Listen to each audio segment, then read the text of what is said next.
আসানসোল লোকসভা নির্বাচনের প্রচারে এবার প্রথম রোড শো করলেন তৃণমূলের প্রার্থী শত্রুঘ্ন সিনহা। শনিবার বিকেলে সালানপুরের এথোরা গ্রাম থেকে এই রোড শো শুরু হয়। হুড খোলা গাড়িতে ছিলেন শত্রুঘ্ন সিনহা। এথোরা আঙন্ডিয়া থেকে সম্পূর্ণ গ্রাম ঘুরে ফুলগড়িয়া গ্রাম গিয়ে এই রোড শো শেষ হয়। মোট 11 কিলোমিটার দীর্ঘ পথ ধরে এই রোড শো অনুষ্ঠিত হয়।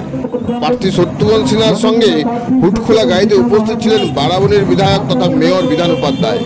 তাছাড়া ছিলেন বারাবণীর অন্যান্য তৃণমূল নেতৃত্বরা। এই রোড শোতে বাইক মিছিল করে তৃণমূল কর্মীদের সংখ্যা ছিল দেখার মতো। গ্রামাঞ্চল শিল্পাঞ্চলের খবর, ব্যুরো রিপোর্ট।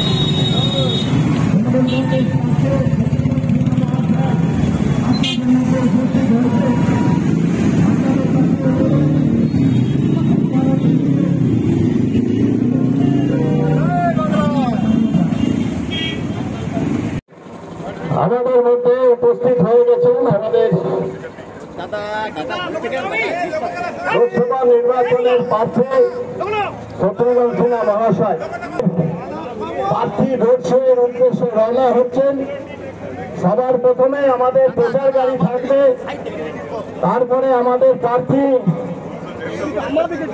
আমাদের এমপি সাহেব শত্রুঘ্ন সিনহা মহাশয় উপস্থিত থাকবেন। ওনার গাড়ি থাকবে, তারপরে এক এক করে সমস্ত যে